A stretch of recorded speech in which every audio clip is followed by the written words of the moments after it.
오늘 사는 지혜 수요일 하나님을 경외하는 것 세 번째 나눔을 갖도록 하겠습니다.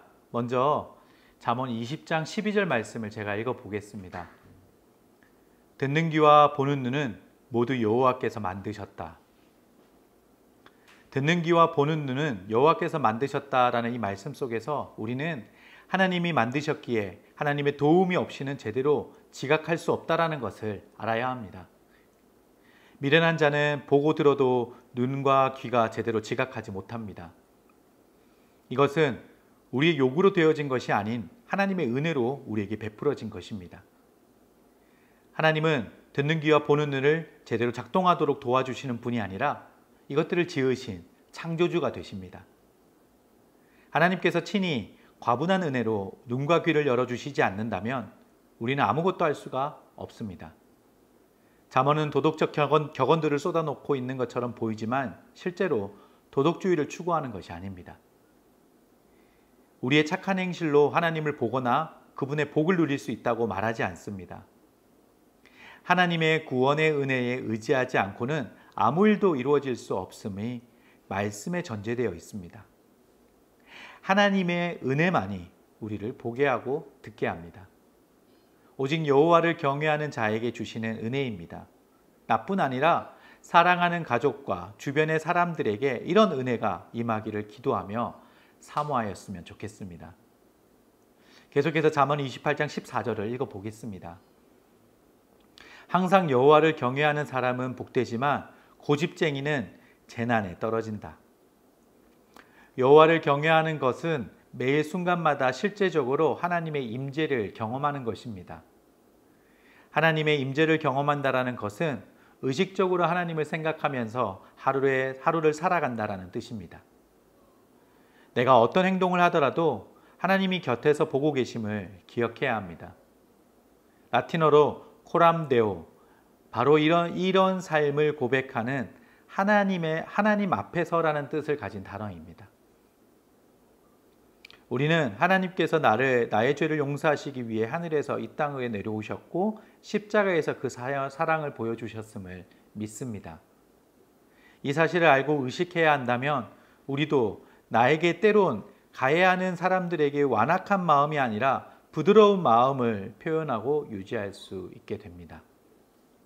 우리가 가해자를 용서하지 못함은 내가 얼마나 큰 용서를 받았으며 예수님이 이를 위해 얼마나 큰 희생을 치르셨는지를 잊었다라는 증거입니다. 이것이 내게 두려움과 포기, 희생이 아닌 하나님을 경외함으로 순종하게 되는 자발적 자리가 되기를 기도합니다. 잠언 16장 6절을 읽어보겠습니다. 사랑과 신실함으로 죄를 용서받고 여호와를 경외함으로 악을 멀리하게 된다.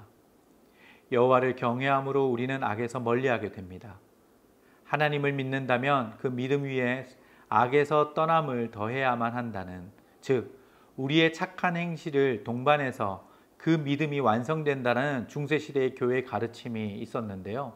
그 가르침, 그것이 틀렸다라는 것을 우리가 오늘도 한번 기억했으면 좋겠습니다. 또한 하나님을 참으로 믿고 구원받아도 꼭 악에서 떠나게 되는 것은 아니라는 그 개념 역시도 우리를 유혹하지만 그건 역시도 잘못됐다라는 것을 기억했으면 합니다. 우리는 인간이 오직 믿음으로 구원을 받지만 믿음에서 끝나지 않고 자발적인 악에서 떠남을 추구한다라고 우리는 믿습니다. 무슨 말이냐면요, 우리는 아무런 공로나 선도 없이 그리스도께로부터 속죄함을 받았고 구원을 받았다라는 것을 우리는 압니다. 그리고 믿습니다.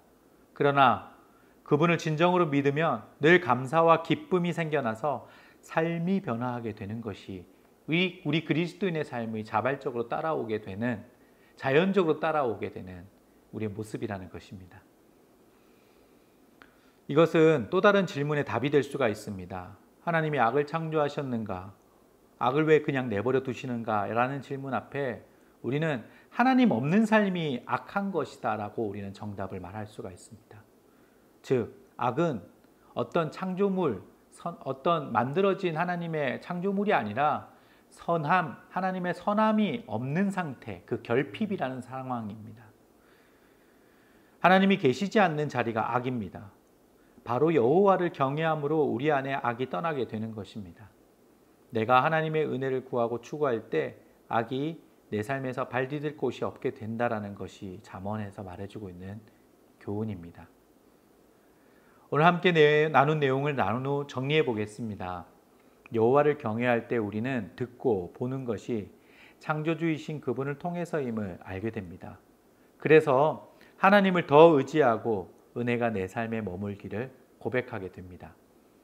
여호와를 경외한다는 것은 의식적으로 하나님을 생각하면서 살아가는 것입니다. 여호와를 경외한다는 것은 자연스럽게 악을 멀리하는 것입니다. 구원받은 자들이 그분 안에서의 감사와 기쁨을 맛보고 추구하는 삶을 살게 되는 것입니다. 만약 우리 안에 하나님으로 만족하는 것을 추구하지 않는다면 나의 구원과 내가 하나님을 신뢰하고 있는지를 다시 점검해야 할 것입니다. 여호와를 경외함으로 그분의 임재를 경험하는 하루가 되시기를 축복합니다. 기도하겠습니다. 하나님, 저의 힘으로 올바르게 제대로 인지하거나 자각하지 못함을 고백합니다. 모든 것이 창조주 되신 하나님의 은혜임을 믿음으로 고백합니다. 제가 저된 것은 하나님의 은혜다라고 말하는 바울의 고백을 저의 고백으로 올려드립니다. 모든 대화와 행동과 상황에서 하나님과 함께 있다라는 것을 기억하고 살게 하여 주시옵소서. 또한 우리에게 주님을 섬길 강력한 동기를 주시면서도 죄악 아래 거하지 않도록 보호하시는 하나님을 찬양합니다. 가장 숭고한 지혜인 하나님을 따르는 삶이 되고 싶습니다. 세상의 것을 벗어버리고 오직 하나님 안에서 기쁨과 감사를 누리는 삶이 되게 하여 주시옵소서. 예수님의 이름으로 기도드립니다. 아멘.